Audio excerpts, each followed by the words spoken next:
자, 우리가 지난주에는 미리 보기, 미리 준비, 미리 응답이란 말씀으로 한 주간 인도받았습니다. 자, 왜 우리가 미리 봐야 되냐? 구원받은 자에게는 하나님의 절대 계획이 분명히 있습니다. 구원 주셔놓고 아무 계획 없이 하나님께서 우리를 부르시지 않았고 인도하시지 않습니다. 분명히 우리가 응답 받아야 될 내용이 있고요. 우리가 차지해야 될 정복의 땅이 있기 때문입니다. 그 하나님의 계획을 우리가 미리 주실 거라는 걸 확실히 알고 계획이 있다라는 걸 알고 우리가 미리 봐야 되는 거죠. 그러면 그 끝이 어디인가?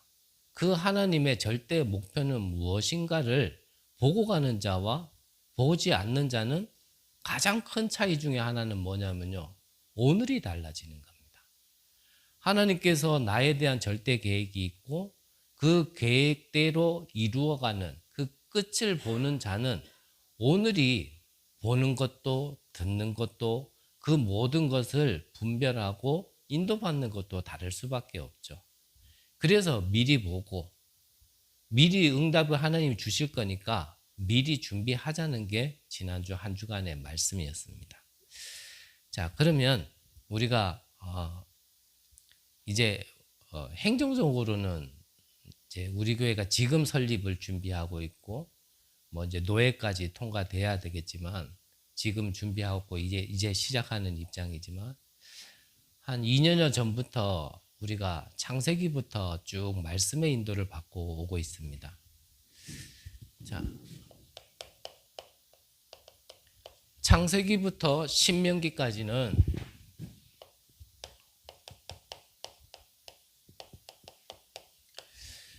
모세가 기록한 책이죠. 모세가. 그것을 보고 5권을 모세 오경이라 얘기합니다. 자, 처음부터 우리가 왜 구약 성경 가장 첫 번째 있으니까 그것부터 보자는 의미로 시작한 게 아니고요.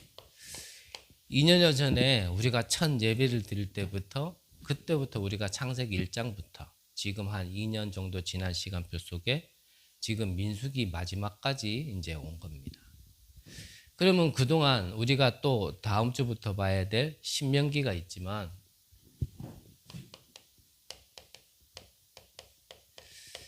이 창세기를 통하여서는 하나님께서 우리에게 무엇을 알리고자 하시는 거냐면 우리 모두 인생이 있죠. 한 인생의 진짜 문제와 그리고 그 문제에 대한 진짜 답이 무엇인가라는 걸 갖다가 기록되어 있는 것이 바로 창세기죠. 그래서 나에게 진짜 문제가 무엇인가?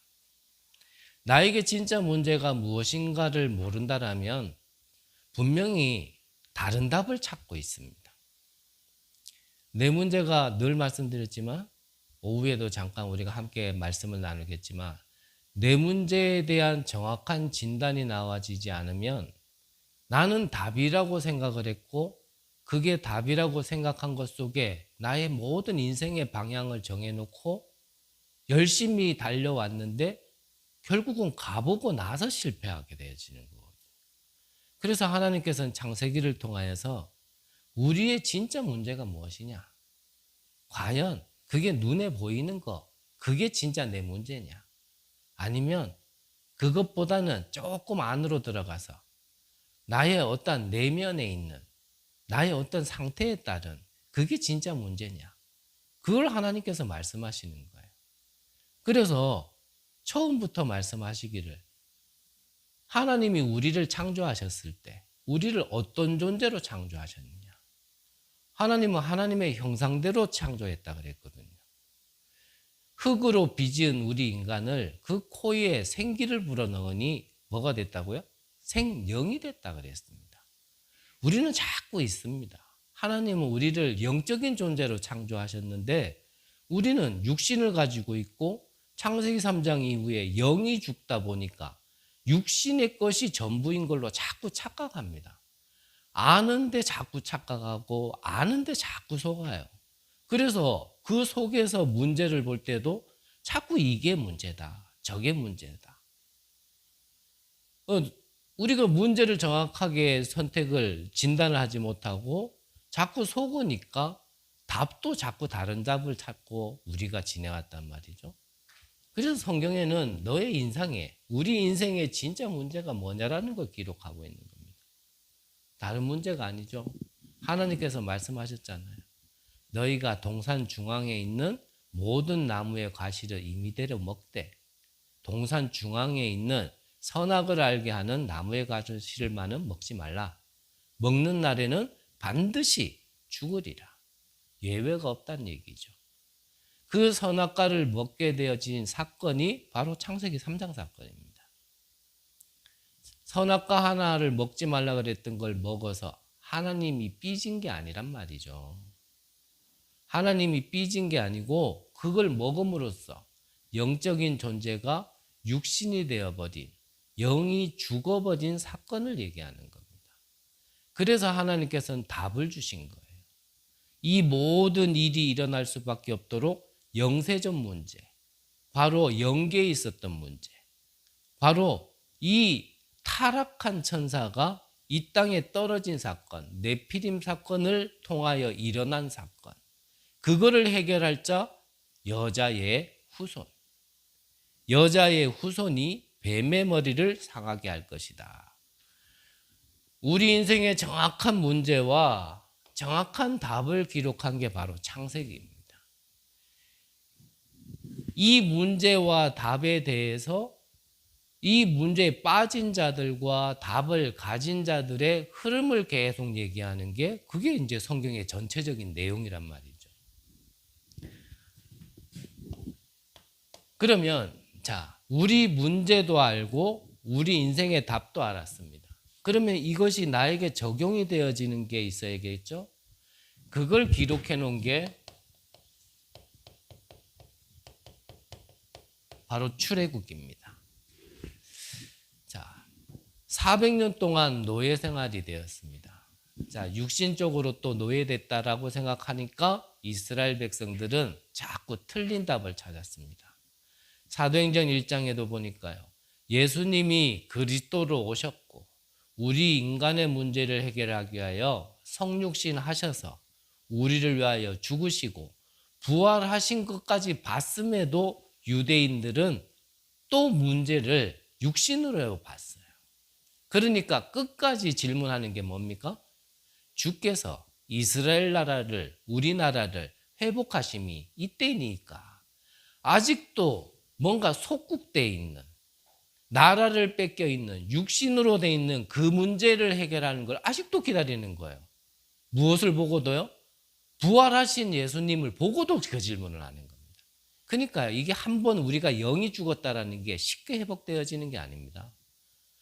회복되어졌다라면 그것보다 더 큰 은혜는 없는 겁니다. 영이 죽어 육신밖에 모르는 우리가 이 영적인 세계를 알고 영적인 응답의 원리를 안다라는 건요, 더 안 받아도 될 만큼 가장 큰 은혜를 받은 겁니다. 그 의미를 알고 오늘 예배를 드린다라면 오늘 이 예배는요, 어떤 시간과 바꿀 수도 없고 어떤 축복을 받은 것보다 더 큰 축복을 받는 예배라가 되어지는 겁니다. 이스라엘 백성들이 아직도 부활과 죽음과 부활까지도 봤음에도 불구하고 주께서 이스라엘 나라를 회복하시면 이때니까 복음을 이렇게 알고 있는 거예요. 예수님을 이렇게 알고 있는 거예요. 그러니까 실제 응답은 받을 수가 없는 겁니다.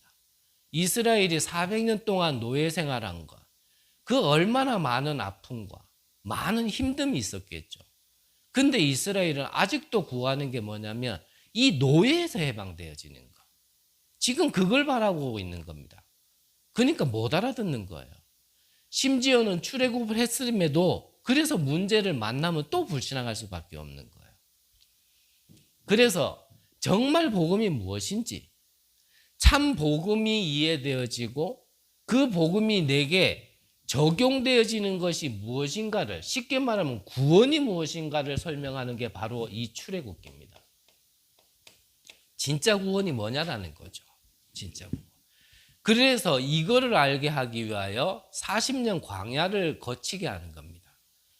자, 구원받았다라면 약속한 대로 그냥 가나안 땅에 들어가면 되는데 왜 40년 동안을 하나님께서는 돌리고 돌리셨냐? 고생시키려고 하는 게 아니라 그랬죠. 하나님이 우리를 구원시켜 주시고 이런 일 저런 일 겪게 하는 거는 하나님의 취미가 고통받는 우리를 보면서 즐거워하려고 하시는 게 아니란 말이죠. 무엇을 알게 하시려고 하냐면 구원받은 너희들이 어떤 존재인지를 알게 하시는 거예요. 자, 길게 얘기 안 하겠지만요. 자, 앞에는 홍해가 막고 있고 뒤에는 애국 군대뿐만 아니라 특수부대까지 동원해서 지금 죽이려고 찾아옵니다. 근데 그 상황에 구원받은 자가 죽었습니까? 안 죽었죠. 하나님은 바다에 길을 내셨어요. 우리가 동화책 읽는 것처럼 생각하면 안 돼요. 그 상황을 우리에게 적용시켜야 돼요. 앞에는 길이 막혔고 뒤에는 애국 군대가 쫓아오고 도저히 길이 없는 희망이 없는 그 상황 속에 이 구원받은 자에게는 하나님께서는 바다에 길을 내셨다니까요. 우리가 이런 상황에 많이 처할 겁니다. 이러지도 못하고 저러지도 못하고. 내가 할 수 있는 게 있다라면 내가 하면 되는데 우리가 내가 할 수 있는 게 있지만 내가 할 수 없는 게 있잖아요. 그렇죠? 그때 우리는 다시 언약을 잡아야 돼요. 구원받은 나에게 하나님이 어떤 축복을 주셨는지 그때 진짜 어떻게 맛볼 수 있어야 되거든요. 광야에서 여러 어려움이 있었지만 하나님은 저버리지 않았단 말이에요. 계속 그래서 하나님이 강단을 통하여 만나와 메추라기, 불기둥과 구름기둥, 반석에서 샘물, 노백과 불뱀, 아론의 쌍난 지팡이, 성막의 의미, 세절기의 의미, 계속 얘기하는 게 그겁니다. 한마디로 뭡니까? 구원이 뭐냔 말이죠. 구원이.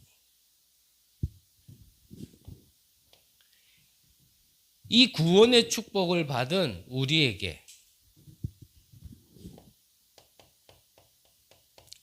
레위기를 통하여서는 구원받은 자의 가장 근본적인 축복 그리고 부르심의 가장 근본적인 이유 뭐죠? 우리를 무엇으로요? 예배자로 불렀다라는 걸 얘기하는 게 바로 레위기입니다. 그래서 짐승을 또 잡고 또 잡고 이 의미를 모르고 레위기를 보면 맨날 잡고 피 흘리고 제사 지내고 또 잡고 피 흘리고 제사 지내고 이게 무슨 말인지 이해를 못하는 거예요. 그냥 한 번 얘기하면 되지 왜 이걸 계속 얘기하냐. 이 예배를 통하여 하나님께서 정말 영적인 존재에게 영적인 존재를 회복한 우리에게 이 예배가 의미를 무엇인지를 실제 성삼위 하나님이 우리가 24 함께 하시지만 이 예배 때 우리가 또 보좌의 축복으로 우리와 함께하는 의미는 또 다른 거거든요. 이 예배의 의미를 모르니까 그냥 말씀 듣는 게 예배인 줄 알아요. 이제는 코로나가 좀 풀리고 좀 비대면에서 대면하러 다시 좀 돌아오는 시대 속에 시간표 속에 우리가 있지만 이걸 모르니까요. 이 코로나 시기에 다 드러난 거예요. 다 드러나가지고 코로나 시기에 가나안 성도 이런 말이 나왔잖아요. 무슨 말입니까? 거꾸로 하면 가나안 뭐죠? 안 나가. 어디예요? 교회예요. 어차피 예배의 의미를 참 모르고 왜 모여서 예배를 드려야 되는지를 모르는 자들이 그냥 분위기와 상황 따라서 그냥 주일에 한번 예배 드리다가 코로나 딱 터지니까 안 모인다 그러니까 그냥 집에서 말씀 들으면 되는 거예요. 얼마 편합니까? 회복됐는데도 이제 안 가요. 그래서 유목사님이 이번에는 이제 핵심 모임도 다시 회복해라. 그래서 우리도요, 지금은 토요일 날 여기서 모이지만 이제는 저 경북으로, 저 포항으로 모이는 교회가 있으니까 글로 갈까 지금 생각 중이거든요. 왜 모여야 되는지를 몰라요. 그냥 말씀 들으면 되지 뭐. 내 편한 시간에 들으면 되지 뭐. 내 상황 따라 들으면 되지 뭐. 우리가 이렇게 착각할 수 있다니까요. 그게 왜 그러냐면 예배가 뭔지를 몰라서 그래요. 사도행전 2장에 보면 오순절날 마가의 다락방 그랬습니다. 그게 뭐냐면 하나님이 정하신 때와 장소가 있다라는 거예요. 여러분들이 영적으로 좀 깨어 있다 보면 좀 느낄 겁니다. 이 하나님의 말씀을 정하신, 선포하시는 때와 그 장소에서 말씀을 받는 것과 그냥 내 편한 데 따라서, 상황 따라서 그 말씀을 그냥 듣는 것은 달라요. 성령의 역사가 다르다니까요. 예전에 이 말을 했더니 어떤 분이요, 저 뒤에 앉아가지고 그랬더라고요. 그래도 성령은 역사합니다. 네, 역사합니다. 역사 안 한단 말이 아니에요. 근데 달라요. 우리가 왜 훈련을 받아야 되냐? 왜 시간을 내고 왜 기름값을 떼면서 왜 훈련을 가야 되냐? 그 정하신 때와 그 장소에 대해서 우리가 말씀 듣는 건 다르다니까요. 이게 무감각하다라면 우리가 점검할 게 많습니다. 정말 내 영은 살아있는가? 정말 이 하나님의 말씀이 내게는 어떻게 들리는가? 이 말씀의 흐름을 탄다라는 건 무슨 의미일까? 왜 우리가 본부를 따라가야 될까? 왜 강단의 말씀의 인도를 받아야 될까? 한마디로 얘기하면요, 본부의 흐름은 우리가 가야 될 방향을 제시합니다. 우리가 인생을 삶에도 있어도요, 인생에 목표가 없이 사는 사람은 오늘이 무의미해요. 그냥 사는 거죠. 그러니까 저는 옛날에 사는 게 아니었거든요. 그러니까 저는 연명이라고 표현했거든요. 그게 뭐냐면 호흡이 안 떨어져 있으니까 그냥 사는 거예요. 근데 이 호흡이 붙어져 있는 순간, 이 시간 동안 내가 무엇 때문에 살아야 될지 인생의 방향이 있는 사람이 호흡하는 것과 그것이 없는 사람이 호흡하는 건 다르거든요. 그러니까 그게 없는 사람은 막 사는 거예요. 저는 그런 분들을 뭐라 하고 싶지는 않은데 얼마 전에도요, 운전을 하는데 큰 대로변이에요. 큰 대로변인데 그냥 미약가가 하나 이렇게 끌고요, 그 대로변을 그냥 건너는 거예요. 그것도 내 앞에서. 그래서 내가 비상등을 이렇게 켜고 이제 다른 차들도 좀 설 수 있도록 이렇게 섰거든요. 그냥 하는 거예요. 그냥 내 생각대로, 그냥 내 기분 따라, 내 감정 따라. 왜냐? 별로 의미가 없으니까. 오늘을 사는 의미가 없으니까. 잘 살자가 아니라 왜 살아야 될지를 모르니까. 저는 그랬거든요. 그러니까 예전에 저는 막 갖다 붙어버리는 거예요. 예전에요, 내가 너무 그렇게 살 때 내 옆에 앉은 사람이 내가 운전만 하면 불안한 거예요. 뭐가 걸리면 갖다 붙어버리니까. 짧게 하려고 그랬는데 너무 많은 얘기를 하면 또 길어집니다. 하나만 말씀드려도 될까요? 예전에요, 이제 우리 집에 아주 고급스러운 차가 있었어요. 티코라고. 우스갯소리도 있죠. 이 티코가 차가 안 간다 그러면 몇 가지를 점검해봐라. 그 중에 하나가 뭐냐면 타이어에 껌이 붙었는지 점검해봐라. 차가 안 간다라면 뒤로 당겼다 놔봐라. 이런 얘기를 듣는 게 바로 티코였습니다. 그거를 타고 내 옆에 이제 우리 큰 누님이 타고, 당시에 이제 조카가 약간 늦둥이가 태어났기 때문에 애기였어요. 티코가 알다시피 밟는 대로 가는 차가 아니거든요. 이제 고속도로에서 이제 앞에 트럭이 있어서 내가 이제 추월을 하려고 그랬단 말이에요. 근데 추월하려고 그러는 구간이 해피되면 또 언덕길을 만났어요. 근데 이 티코는요, 바닥에 구멍 나도록 밟아도 언덕길에서는 더 안 나가지거든요. 차가 안정성을 먼저 추구해서 그런지 안 나가요. 근데 추월하려고 하다 보니까 언덕길에서 이 트럭을 추월할 수가 없는 거예요. 힘이 더 안 되니까. 그래서 언덕길에서 계속 이래 나란히 갈 수밖에 없었어요, 상황이. 그러니 이것보다 더 좋은 차들이 뒤에서 이제 계속 이제 하이빔 켜고, 그 당시에는 요즘같이 그래도 매너가 별로 좋지 않은 시대라 하이빔 켜고 빵빵거리고 막 그러는 거예요. 근데 어쩔 수가 없잖아요. 옆에는 트럭이 막고 있지. 뭐 속도를 내가 늦추고 싶어도 지들이 뒤에 바싹 붙어 있지. 앞으로는 더 못 가지. 이런 상황 속에 어쩔 수 없이 고속도로 속에서 이제 계속 이제 언덕길 지날 때까지는 그 상황이 되다가 이제 언덕길 지나니까 이제 좀 이래 탄력이 붙어가 이래 비켜줬거든. 그런데 이제 괘씸하다 이거죠. 뒤에 바싹 붙었던 차가 내가 이렇게 비켜주니까 그 당시에는 뭐 보복 운전 이런 법도 없었으니까 우리 차 앞에 와가지고 급하게 들어와가지고 브레이크를 확 밟고 도망가는 거야. 또 뭐 그분이 오셨어요. 나한테 그분이 오셨어. 그분이 오셔가지고요. 그 밤에 하필이면 참 상황도 희한해요. 안개는 왜 그렇게 짙은지. 운전하시는 분들은 알 겁니다. 이 가시거리가 뭐 10m, 20m밖에 안 된다라는 거는 사실 앞이 거의 안 보인다는 얘기거든요. 눈 한 번 깜빡하면은 10m, 20m 지나가는 건데 그런 상황 속에요. 이 티코를 몰고 그분이 오셨기 때문에 이제 쫓아간 거예요. 그 밤에 막 쫓아가가지고요. 솔직히 저는 그래요. 뭐가 하나 꼽히면 예를 들어서 내가 이 사람을 죽여야겠다 이런 생각이 들면 이 주변이 다 까매져요. 그냥 이렇게 클로즈업 돼가 이렇게 해야 그 사람만 보여요. 다른 건 내가 생각도 안 들고 보이지도 않고 그 상황이 돼버린 겁니다.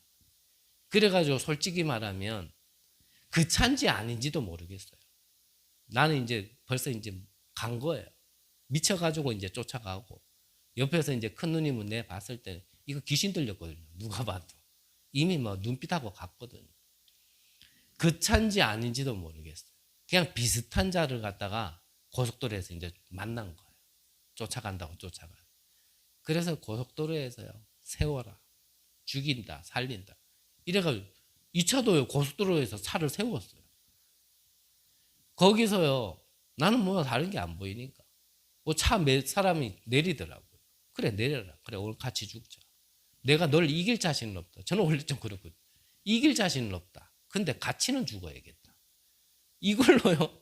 고속도로에서 난리가 지금. 우리 큰 누님은 애기 던져놓고 막 나 말린다고 난리가 났고. 우리가요. 그래 된다니까. 내가 참 오랜만에 이 얘기를 하게 되는데 우리가 정말 나라는 것을 정확하게 모르면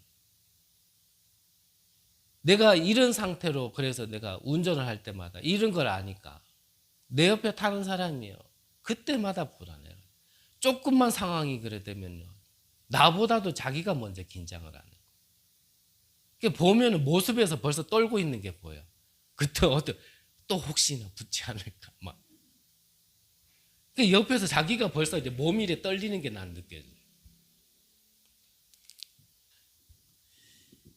뭘 얘기하다가 여기까지 왔는지 모르겠지만 구원받은 하나님의 백성에게 주시는 예배의 축. 그래서 우리가 지금 계속 인도받고 있지만 민수기에서는 무엇을 얘기합니까? 민수기는 말 그대로 백성을 세하렸다 이런 뜻입니다. 이 말은 뭐냐면요. 하나님이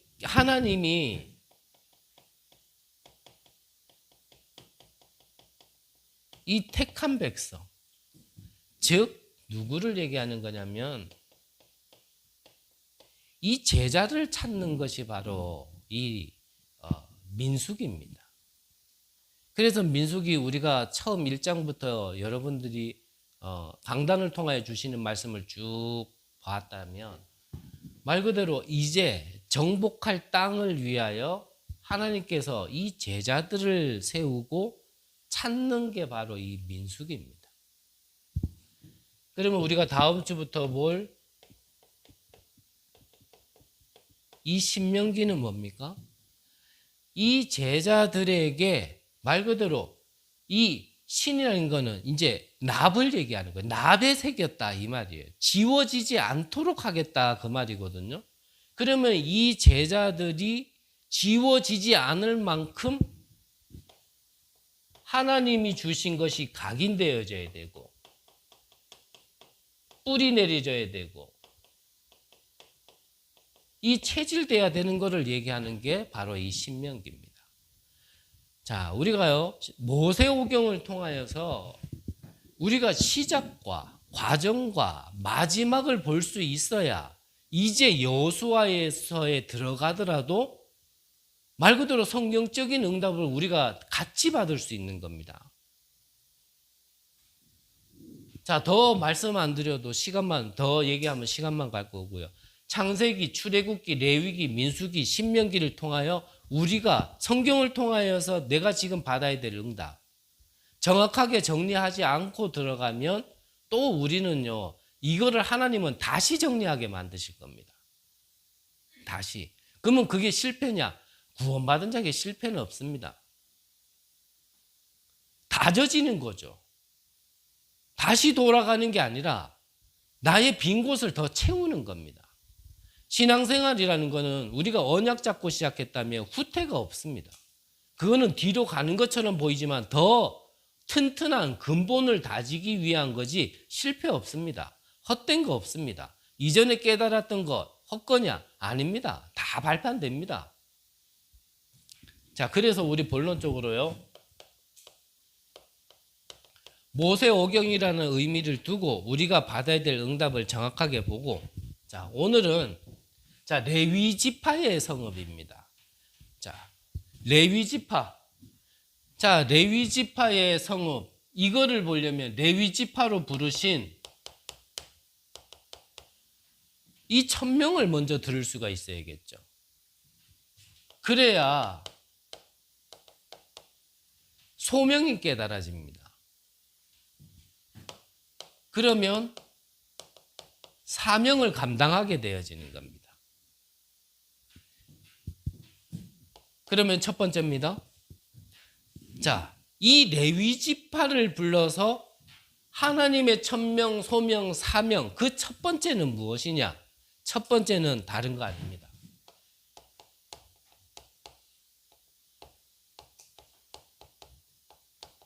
이 레위지파를 통하여 저주를 막는 일을 하시고자 하는 겁니다. 저주를 막는 일. 특히 앞으로 다가올 시대, 그 시대 속에서 살아가야 될 우리 후대들을 위하여 이 저주를 막는 겁니다. 저주를. 자, 깨달았다라면 하나님께서 그렇게 안 하셔도 됩니다. 근데 사실 우리가 대부분 깨닫지를 못하고 있거든요. 영적으로 너무나 무지하고 영적으로 너무나 무감각한 상태 속에 하나님을 떠난 그 배경 속에 우리가 그렇게 살아오거든요. 그래서 이 재앙을 막아야 되기 때문에 깨닫고 간 것이 아니라 하나님께서 강제로 보내신 거예요. 가서라도 깨달아야 되고 가서라도 이 레위지파를 통하여 저주를 막아야 되기 때문에 그래서 노예로 보낸 겁니다.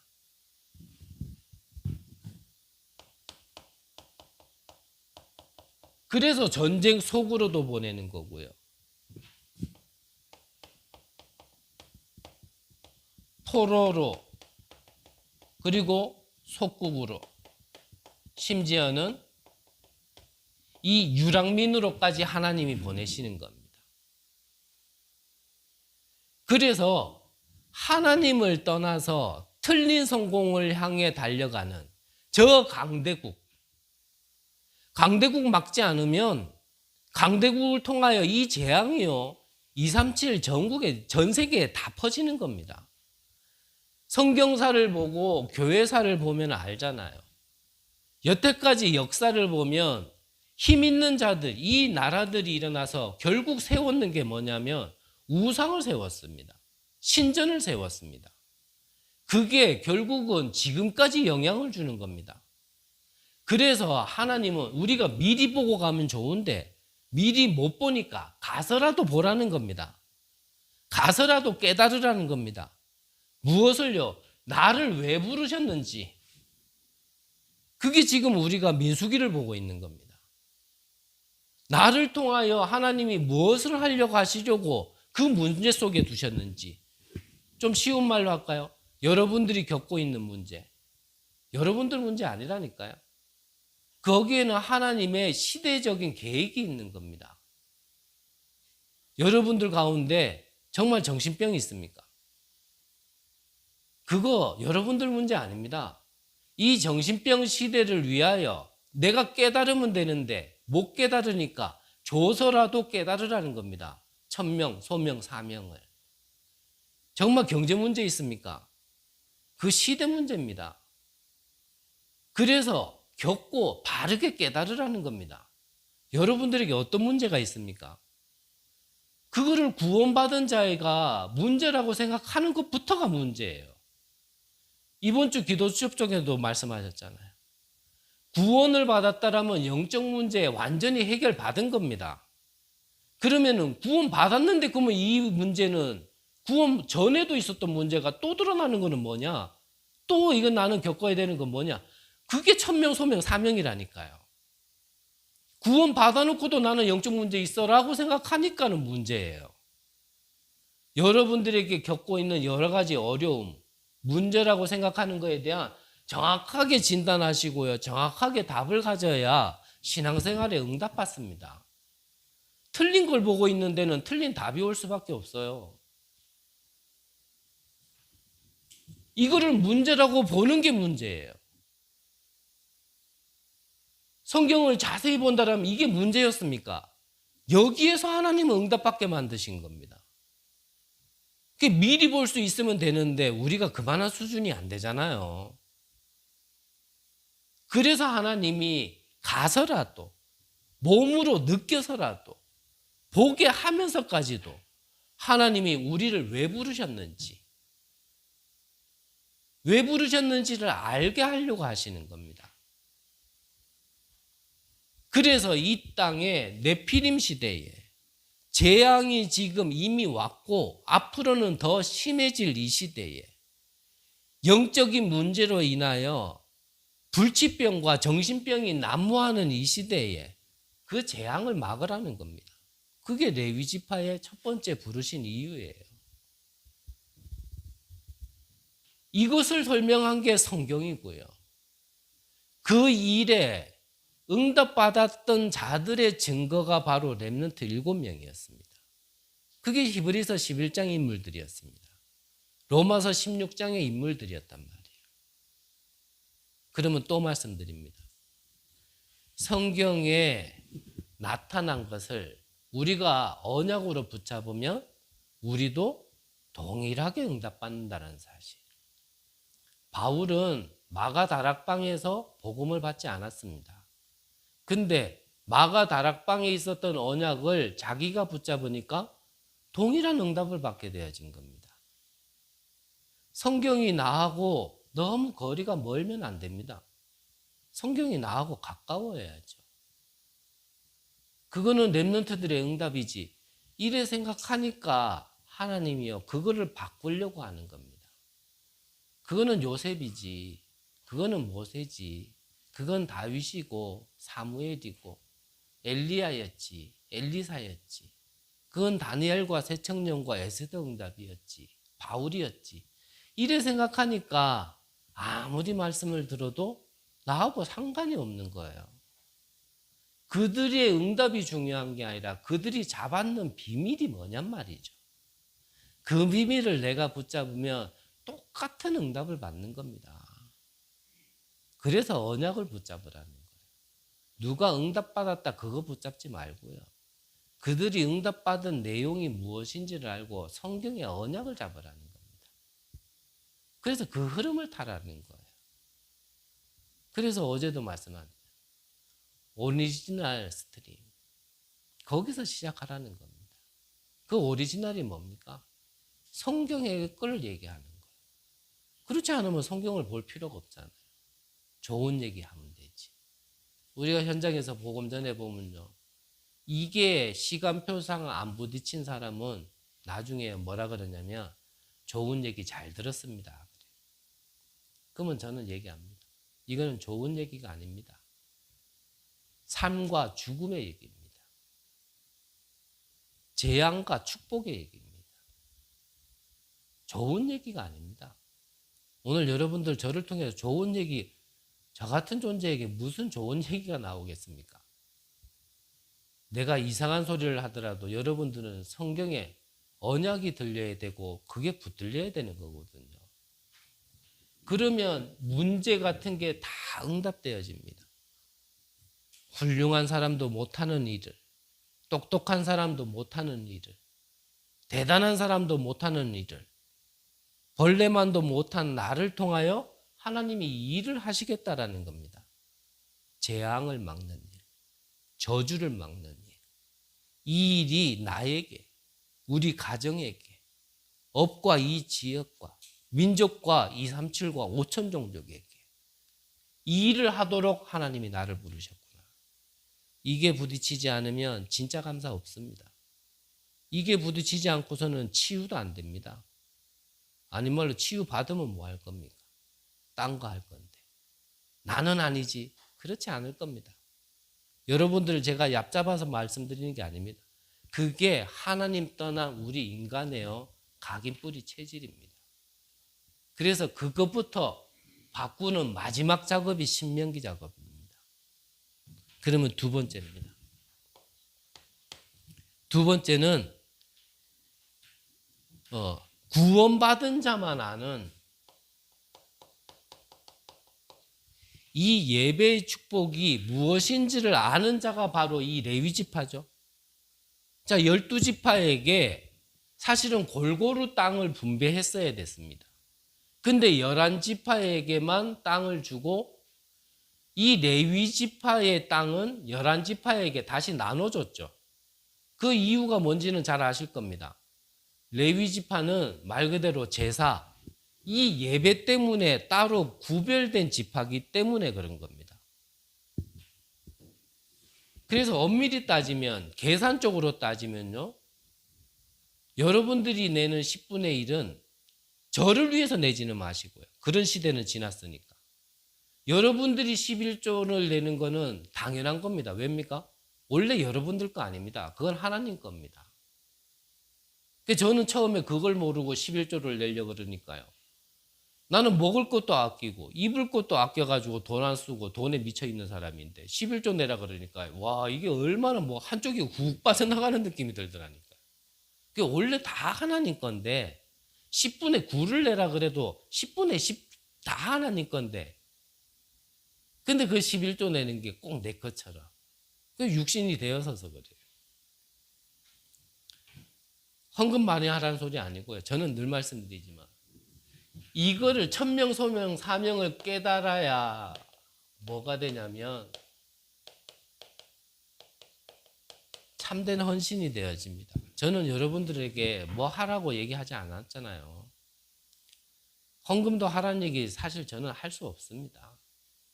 왜냐하면 그 이전에 근본적인 이유를 찾지 않고 하는 것은 분명히 탈이 나기 때문에.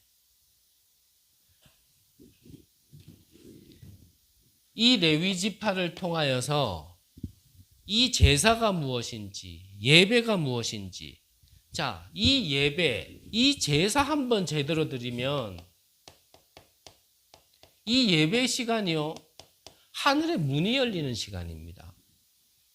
그래서 앞서 말씀드렸지만 말씀을 들으려면 그냥 내가 편한 시간대에, 내가 편한 장소에서 들으면 됩니다.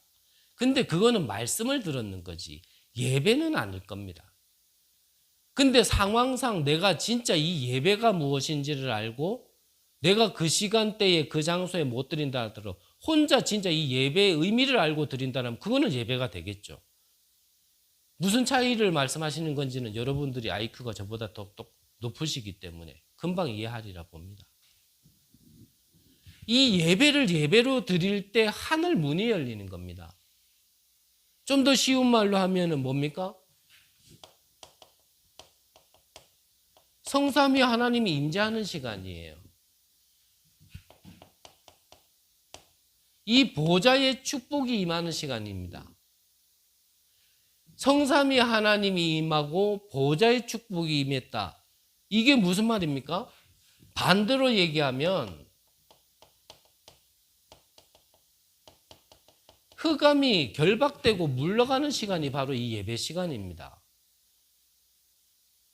그래서 하나님은 영이시니 예배하는 자가 영과 진리로 예배할지니라. 이게 얼마나 중요한 건지 한 지파를 따로 세울 만큼. 그냥 예배 드리는데 뭐 몇 사람만 있어도 되는데 한 지파를 빼냈다니까요. 한 지파를. 이 예배를 통하여 하나님께서 가장 중요하게 보는 이 성읍, 즉 뭡니까?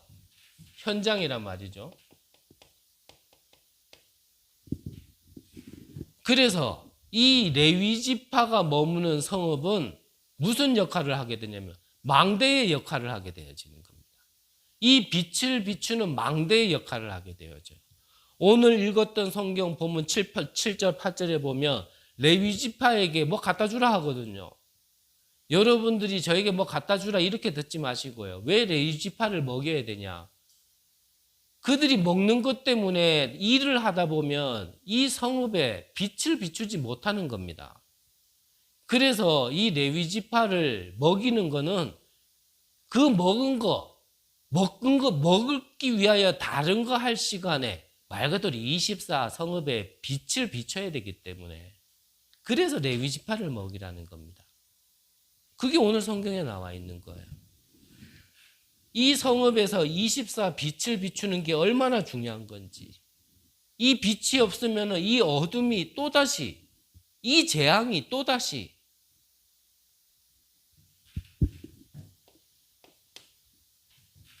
그래서 왜 24 빛을 비춰야 되냐?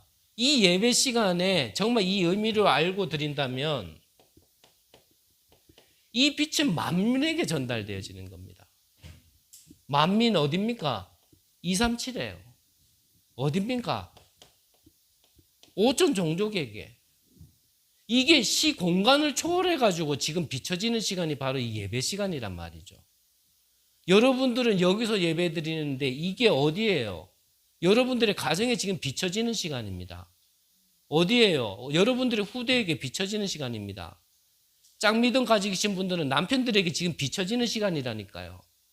여러분들의 산업에, 이 경주 지역에, 우리 민족에게, 전 세계에 우리는 예배 드렸는데 이 사실이 지금 일어나고 있다니까요. 잘 안 믿어질 겁니다. 얼마나 우리가 육신적으로 살았는지. 그저 예배를 했잖아요, 우리 여태까지. 저도 그랬거든요. 그냥 예배지. 언제요? 수요일이니까. 언제요? 금요일이니까. 언제요? 주일이니까. 저는 그랬거든요. 예배 시간이니까 예배였지. 이 예배가 뭔지를 모르고 예배 때 일어나는 일을 못 보니까 그냥 예배인 거예요. 그러니까 예배가 기다려질 일도 없고 뭔가 목사님이 한번 웃기면 그거 하나 웃다가 그냥 이래 가고 그것도 없으면 아유 이러다가 가고 그리고 또 나의 거로 나머지 6일을 계속 살아가고 그러니까 내 삶이 예배가 아닌 거예요. 내 삶의 짜투리 시간에 예배 드리는 거지. 얼마 전에 RUTC 뉴스 속에서 그 얘기 하셨잖아요. 저 두바이의 모슬렘은 종교가 아니다. 삶이다. 우리는 예배가 삶입니까? 아니면 종교입니까? 내 시간이 되고 조건이 되고 환경이 되니까 드리는 게 예배입니까? 아니면 내 삶의 중심에 예배가 있고 나머지가 거기에서 이루어지는 겁니까? 우리가 점검해야 될 게 많아요. 정말 예배가 뭔지. 한 지파를 선택해서까지 하나님이 중요하게 보시는 이 예배.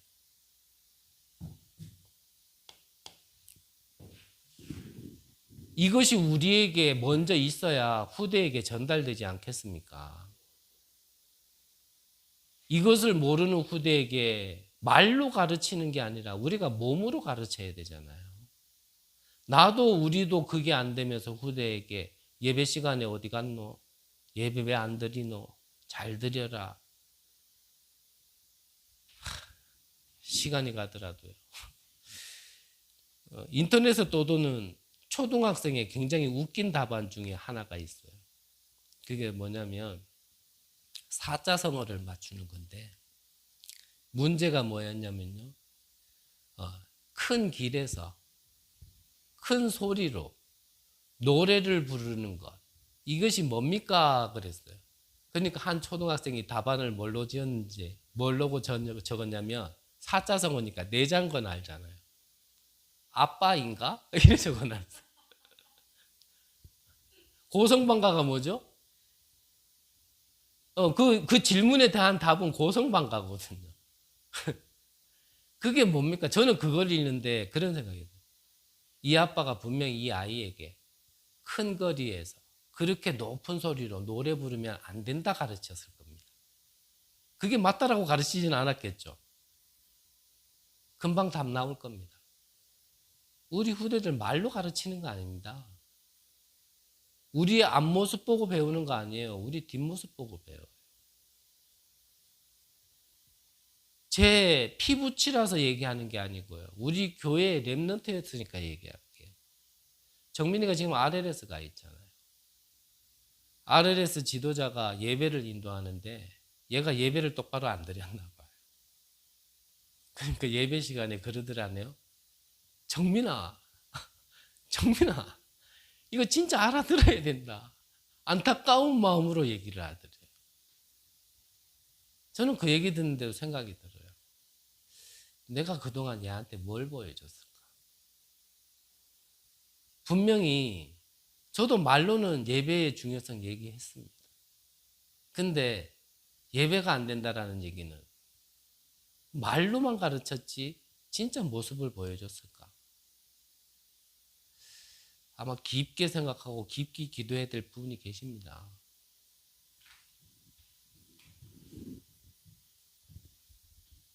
마지막으로요. 이 레위 지파를 따로 부르신 이유. 말 그대로요.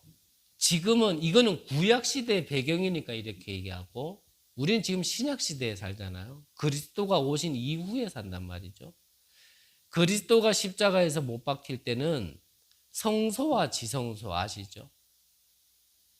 지성소에는 제사장만 들어갈 수 있는 구역이었습니다. 일반인이 들어가면 들어가는 즉시 죽어요. 심지어는 대제사장도 자기의 죄를 깨끗하게 사하지 않고 들어가면 죽는 지역이 바로 지성소입니다. 거기에서 이제 제사를 이래 지내고 그러는데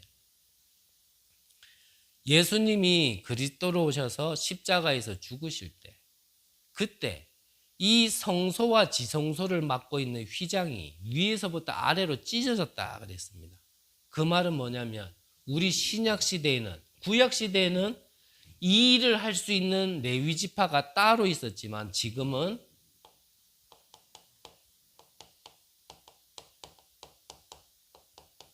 구원받은 하나님의 택한 백성은 모두 만민 제사장 시대라는 것.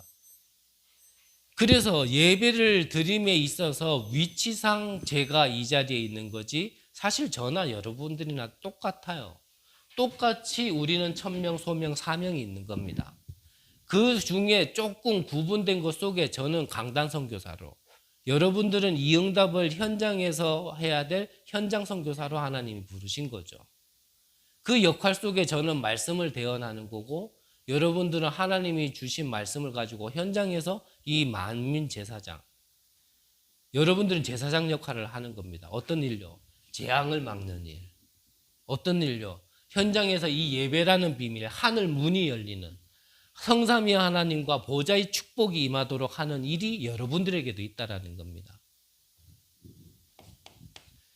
그래서 저와 여러분들은 이 만민제사장 모든 곳에 빛을 비추기 위하여 이 237의 빈 곳에 이 빛을 비춰야 될 천명, 소명, 사명이 있는 겁니다.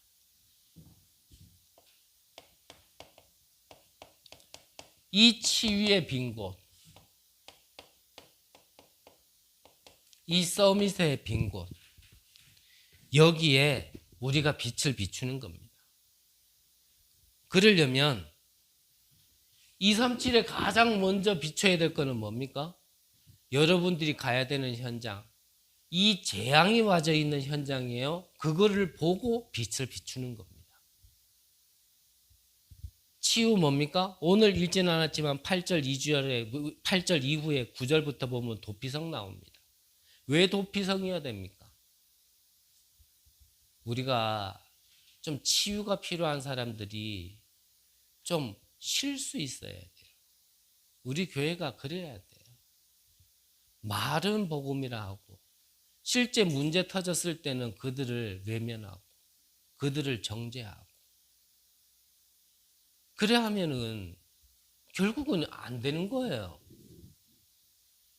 지금 우리가 그런 것이 빈 곳이기 때문에 이걸 하나씩 준비하자라는 겁니다. 그래야 우리 교회가 있어야 될 이유가 있지 않겠습니까? 서밋의 빈 곳. 우리 후대들이 보고 배울고 정말 뭔가 금토일 시대에 이 필요한 교회가 되어져야 됩니다. 그렇죠?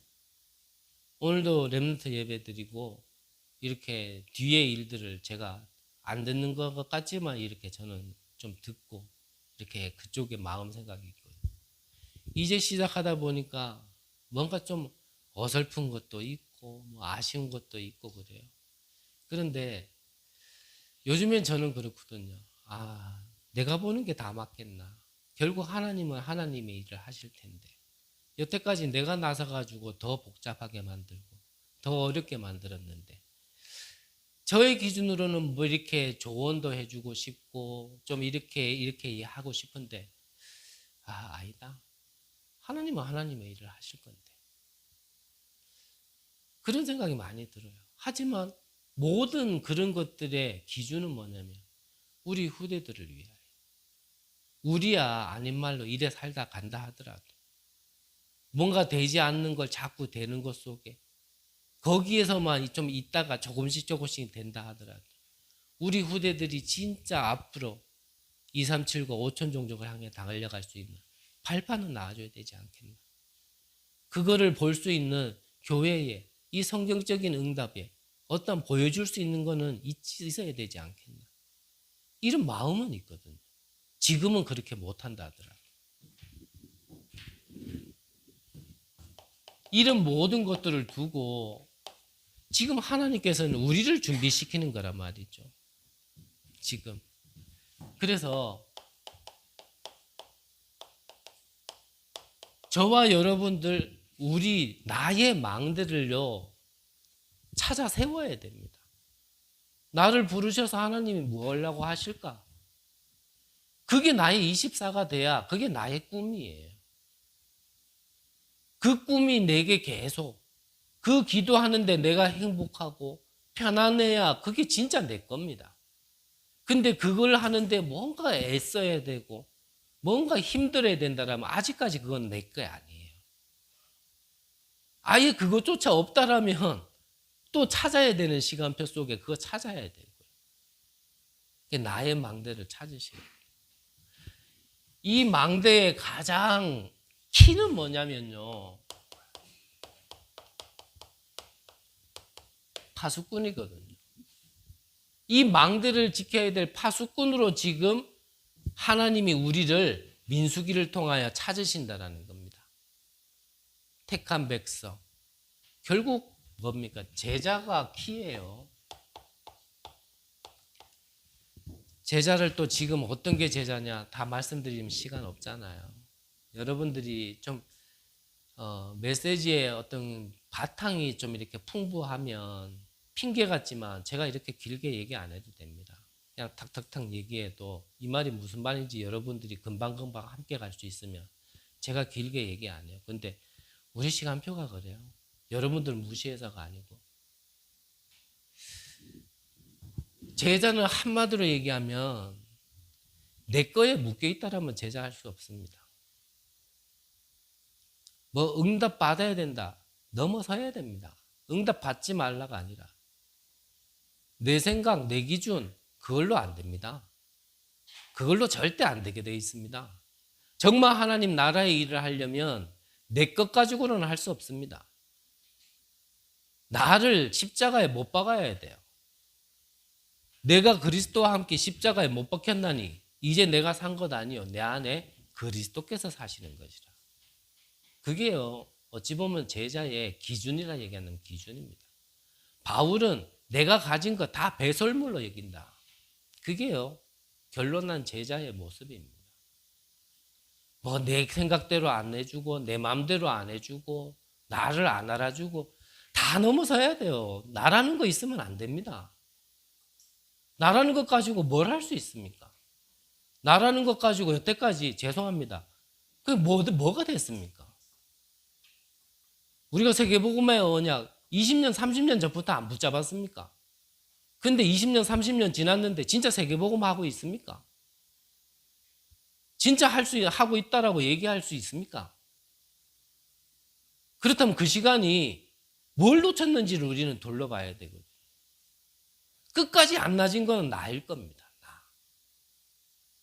그래서 말씀도 안 들려요.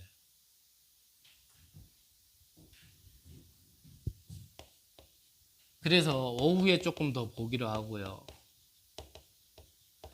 복음화라는 거는 뭐냐면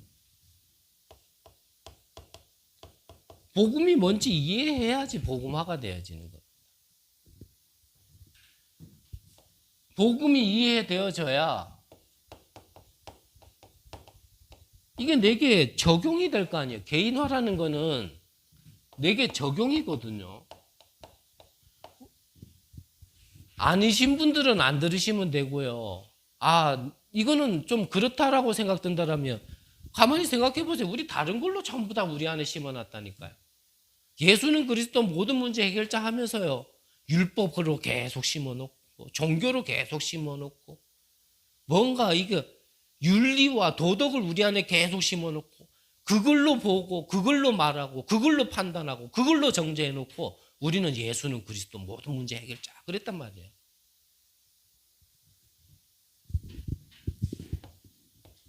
그래야 이게 세계화되어지는 겁니다. 세계화. 그래서 사도행전 6장에 보면 일꾼을 세우는 기준이 다른 게 아니었잖아요. 뭐였습니까?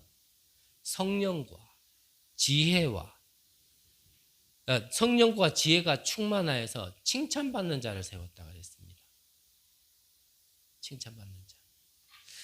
결론을 맺으면서 마지막으로 한마디만 더 말씀드리면 이번에 이제 시차례가 있었잖아요. 우리 교회 이제 설립 이제 서류들을 쭉 제출했는데 저는 이제 미리 주신 서류에 맞춰서 이제 서류를 준비했단 말이에요. 파일에 맞춰서. 그거를 제출했는데 시차례에서 이제 이거를 통과시키기 위하여 점검하는데 뭔가 어긋난 게 있는 거예요.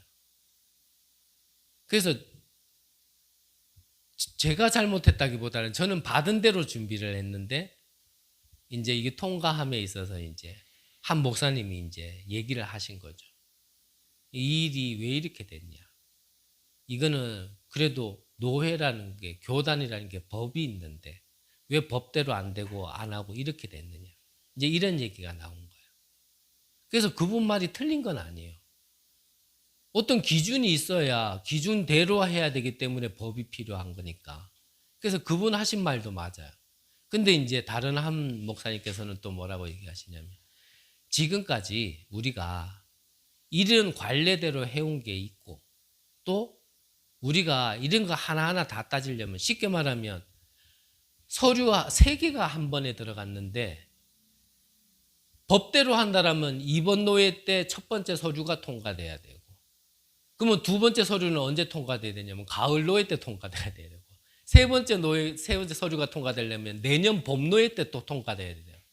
그렇게 불편하게 할 게 뭐 있냐. 한 교회가 세워져서 좀 복음 운동 하려고 하는 건데 그냥 한 번에 해주면 안 되냐. 이제 한 분은 또 이걸 얘기하신 거예요.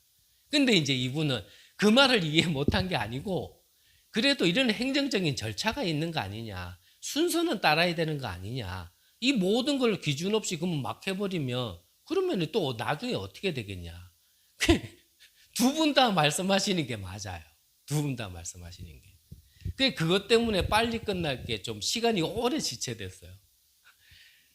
이제 그 속에서 한 목사님께서 저에게 이렇게 나중에 쓱 와가지고 말씀하시는 게 뭘 얘기하냐면, 아무것도 아닌데 왜 이렇게 말이 길어졌냐면, 우리 다락방은 사실 초교파잖아요.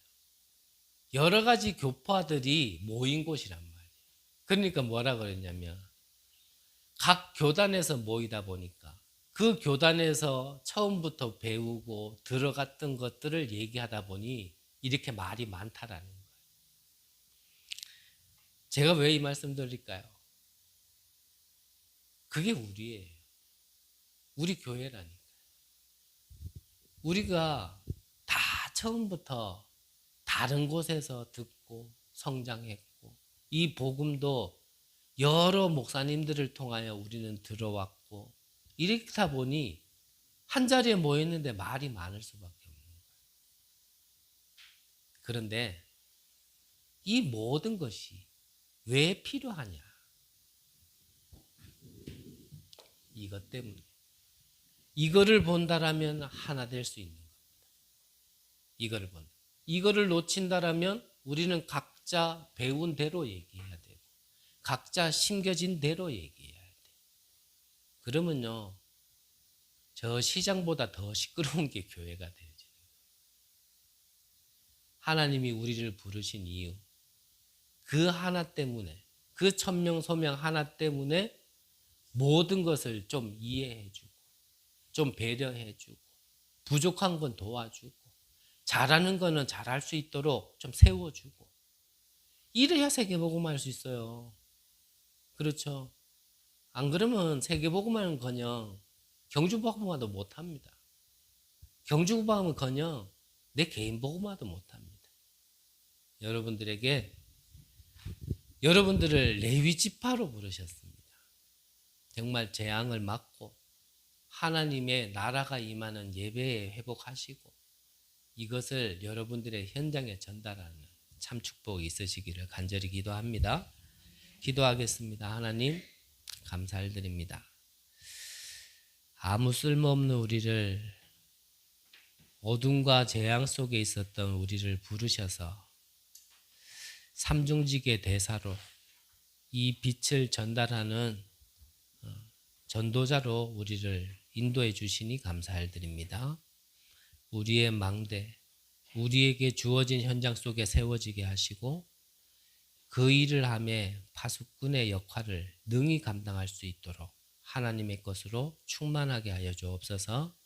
살아계신 예수 그리스도 이름으로 기도드립니다. 아멘.